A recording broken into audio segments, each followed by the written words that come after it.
Hey, what's up, everybody? Chicago Gooner here, bringing another Arsenal talk. In this Arsenal talk, I'll just be covering the Champions League game versus Borussia Dortmund. Um, Gotta hand it to the kid, his first goal ever for in an Arsenal shirt. It took almost a year and a half, but it finally came to him, which is Yaya Sanogo. Um, yeah, it was a long time coming. He's been playing well with the French under 21s recently, scoring some goals for him and playing well just in general.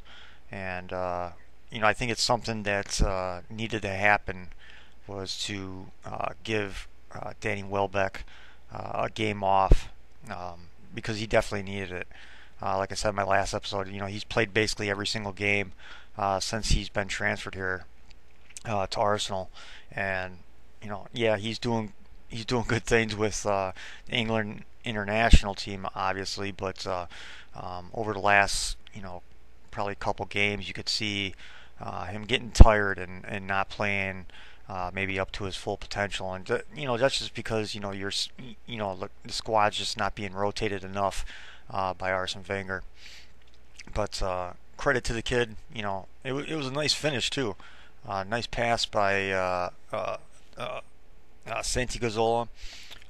It was kind of a blessing too because he was offsides, um, especially after that terrible offsides from the Anderlecht game. It was almost kind of like a makeup call, if you will. But great goal by him, great finish. It's definitely something that he definitely needs. You always need that first goal to just get it out of the way and to be able to push forward from here. Knowing that you can score, knowing you can score at basically the highest level in club football and also in the Champions League. I mean, you can't write like a better script for him as far as scoring your first goal for Arsenal. But it's good to see him back healthy because like I said, we definitely need some squad rotation between Welbeck and then now Giroud's slowly coming back, and now you have Sanogo as well. So there's an opportunity there going forward before we hit January to start rotating guys a little bit more, start giving guys a rest here and there. Um, of course, I don't know what's going on. Danny Welbeck's. Before even the Manchester United game, they said he had like a tight hamstring. That he was even holding his hamstring at the end of the game against Manchester United. So who knows? It'd be nice to give him rest. Even this weekend against West Brom, it would be nice to just put Sanogo back out there again. See if he can, build on this, build on a little bit of confidence that he's gotten so far, especially from this game. Because his confidence has to be sky high right now when you score against a team that kind of prides itself as well on defending and high pressing and whatnot, and Dortmund. So hopefully, you might see him, this weekend. You might even see Giroud again, getting into the game as a sub role. Maybe give Danny Welbeck another game off, so he can be prepped and ready for the following week. I believe against Galatasaray. But I guess the good news from from the whole thing today is that we qualified for the knockout stage, which was it's kind of well, the Galatasaray game's not till December 9th, but it's just like it's a breath of fresh air because we've been just having a bad run of fixtures lately, dating all the way back to our last Champions League game against Anderlecht. So we definitely needed something like this, but in hindsight, to not to spoil the party or anything. No Sanogo, no party, but let's be honest a little bit here right now. Arsenal played great. I'm not gonna discredit them in the least bit. But while we were in fifth gear the entire game, Dortmund was. I mean, you could be honest. You could say they were in second gear, maybe third gear, in some points in the game. they didn't look like Dortmund of the last time we played them. The last time we played them, they just ran us right off the pitch. It wasn't even close. I mean, it was an embarrassment when we played them in Dortmund. I know some teams, when they go away from home, they're a different team. They play different style. They don't play exactly like they do at home, but you could definitely see, the effort just wasn't really there. It almost kind of seemed like, a team that they knew they're already qualified. They knew they're basically going to win the group. I mean, they have to lose against Anderlecht on the 9th to even have a possibility of Arsenal winning the group. I mean, Arsenal has to win and Dortmund has to lose. That's what it boils down to. Even if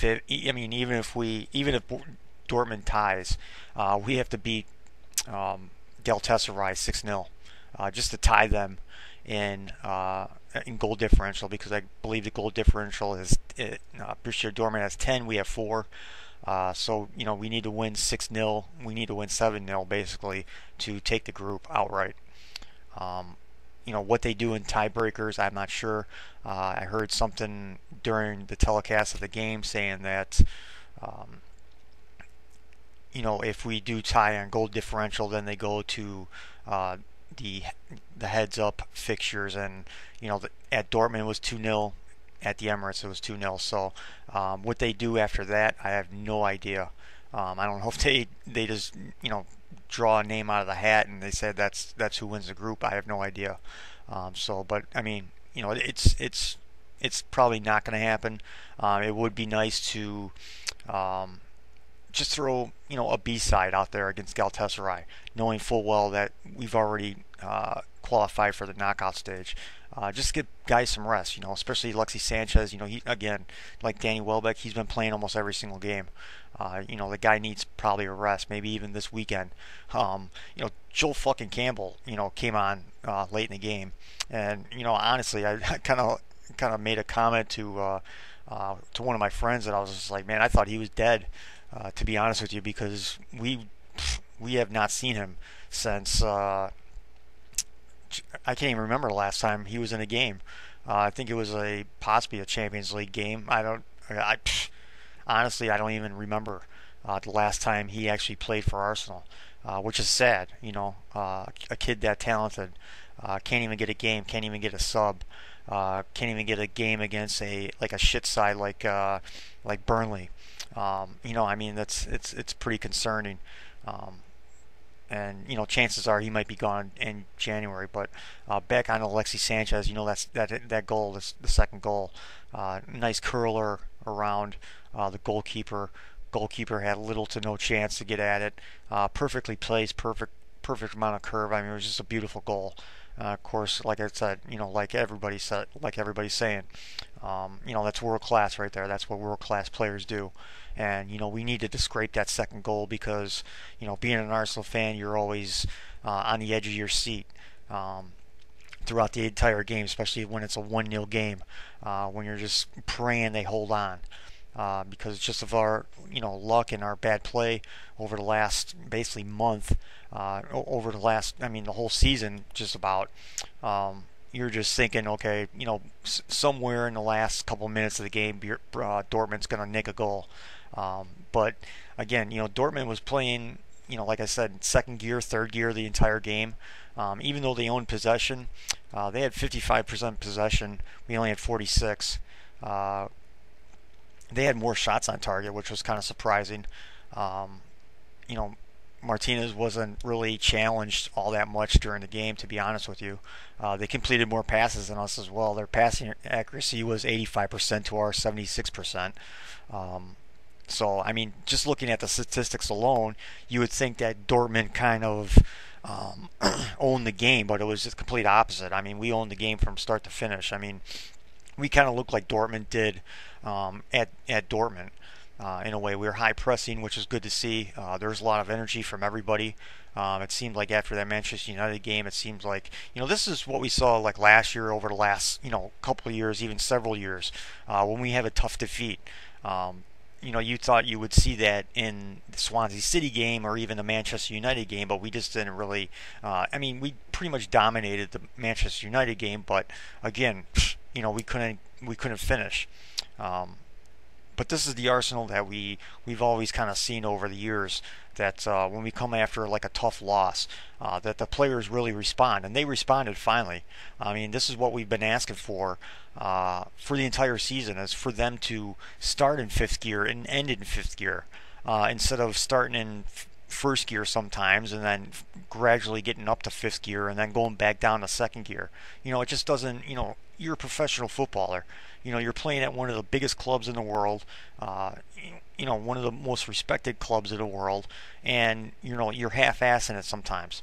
So hopefully these players understand, like, look, we're in dire straits right now, especially in the EPL, and we're looking at eighth in the table. And there's no excuse of why we should be eighth in the table. I know of all of our injuries and everything like that, but there's still no excuse. We have enough talent to still be top four right now. We shouldn't be 15 points off the top. That's just plain and simple. Arsene Wenger, I mean, the last two games is the most I've ever seen him in the manager's box. Standing up, directing the guys, talking to the guys, directing traffic, trying to help them out defensively, which is shocking because, the last time we saw this was back in the semifinal of the FA Cup, to where basically Wenger was up in the manager's box the entire game. That's what we want. That's what we want to see from him. We want to see him fight as well for his players, and to be there and just give them an extra lift, give them some extra motivation. Because he can see everything while the players, the players are going at full speed, to where he can see things and everything kind of slows down, and he can see where Dortmund is going to be attacking, or whoever the opposing team is attacking. It's great to try to get guys in position and keep reminding them to stay in position. Of course, at the beginning of the game, it's funny. People are praising Nacho Monreal. I don't get it. It's still fucked up. When it comes down to brass tacks, it's still fucked up that you have a fullback playing center half, you have a center half playing fullback. It still doesn't make any sense to me of why you would even do that tactically. Of course, people are I'll watch Arsenal fan TV like a lot of people do, like a lot of other people do, especially on YouTube, and people are praising Monreal now, and it's like, come on, get over yourself. Okay, he shouldn't be playing that position. Everybody knows he shouldn't be playing that position. He had several bad games already. If someone else has several bad games like that, they're pretty much kicked from the side. They're down to the substitutes, and if they don't get on, then they're kicked down to the reserves. So I mean, yeah, you give credit where credit is due, but don't come out and say, well, he proved all the critics wrong. And this is one game. This is a game that Dortmund was playing at half speed throughout most of the game. So I mean, I guess the praise is warranted, but at the same time, don't take too much stock into it. You're only going to disappoint yourself in the next game if he does fuck up. But it was good to see, or it's good to hear as well, that Laurent Koscielny is back ahead of schedule again, which is shocking. Coming, as an Arsenal fan, everything is shocking when even you see Giroud coming back 3-4 weeks earlier. Laurent Koscielny is said to be ready to go, but Arsene Wenger says he's not match fit yet. Holy shit, excuse me. But it's good to see him back on the bench, and hopefully maybe this weekend he might maybe get him some minutes at the end of the game, possibly. It is against West Brom. West Brom's been playing pretty decent this entire year. Berahino is playing out of his mind, but again, it should be a game that we get 3 points regardless. We go to their place, but still we should get 3 points from that game. And hopefully Koscielny can come out maybe for maybe like 20 minutes. Who knows? Maybe he'll play in a reserve game or an under 21 game, since he was injured. He's allowed to play. I forgot the rules. It's either 1 or 2 games that he's allowed to play in the under 21s to get his body back to like match fit. So that's good to see, because I mean, he is our best defender. He's pretty much him, and I see as Gibbs and Kashoni are like the glue that makes our back four go. And stick together and be dominant like it was last year, at least against the shitty teams. But pushing forward, uh, the only drawback to, of course, making the knockout stage, chances are we'll probably get Bayern Munich, Real Madrid, Barcelona, PSG. Who knows? There's a good chance that we're going to get one of those. We're going to get fucked with one of those teams. So it's going to be kind of concerning. But on the brighter side, we're going to have everybody back, hopefully completely healthy, a completely healthy and match fit Theo Walcott, a fully healthy and match fit Mesut Ozil. Giroud's going to be fully fit. Debussy's going to be fully fit. Hopefully, we'll have no more injuries, at least major ones, for the rest of the season. Because once that new year hits, that's when we should be having everybody back. That's what they said, that Mesut Ozil will be coming back about the first or second week of the new year. And we definitely need him. We definitely need him at that number 10 to make that front line go, because that front line can just be absolutely deadly. And we're already up against it. We're 8th in the table. We need to take confidence from this game and play like that game after game after game. And if a player's not fit, if he's not healthy, if he's tired, fucking tell Arsene Wenger to put somebody else in, because you're damaging the team by playing out there when you're 70% instead of 100%. So hopefully they take some confidence from this game. Who knows? Maybe it'd be another Bayern Munich back like in the 12 and 13 season when we went to their place and we beat them 2-0. And hopefully it'll be leading up to this type of confidence that'll push forward and give us the confidence that we can beat anybody.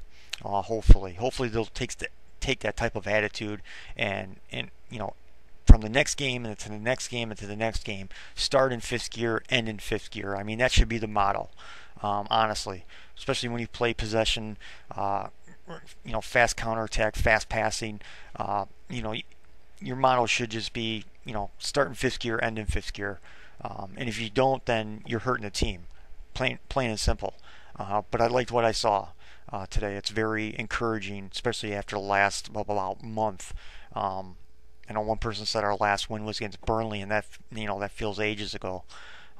So hopefully they can push forward in the next fixtures, because once it gets into December and once it gets into that crazy season of Christmas and New Year's, you're talking about 4 games in like 10 days. That's a lot of games in 10 days, and they need to be up for it. They need to be ready to go, and 3 points, anything less than 3 points is a failure at this point. We need to get back into that top 4. We need to start playing Arsenal football instead of just depending on 1 or 2 guys to bail you out every single time. Oxlade-Chamberlain played good today as well. He had that one shot that hit the crossbar. Things are looking up, hopefully. Still not agreeing with the tactics that Arsene Wenger is throwing out there. Hopefully they will change. Obviously they will change once Laurent Koscielny does come back. Once Debussy comes back, which hopefully he's only about 2 or 3 weeks away from actually coming back. I know he's in quote-unquote training, but he's just not 100% fit yet to come back and play yet. But yeah, and that'll probably be it for right now. Everybody have a good Thanksgiving. Enjoy the day off if you have it. Enjoy, Thanksgiving with your family and friends and whatever. And on to this weekend and against West Brom on Saturday, which is kind of shocking, I guess, but that they have a Saturday game after a Wednesday game. But that's the BPL scheduling for you. And then, of course, after that, they have a Wednesday game against Southampton, which is going to be a huge game. Huge game. Of course, we've been saying that about a lot of fixtures this year already, and, we've come up short. But hopefully this game will just make us push on and grow some confidence going forward. And that'll be it. Later.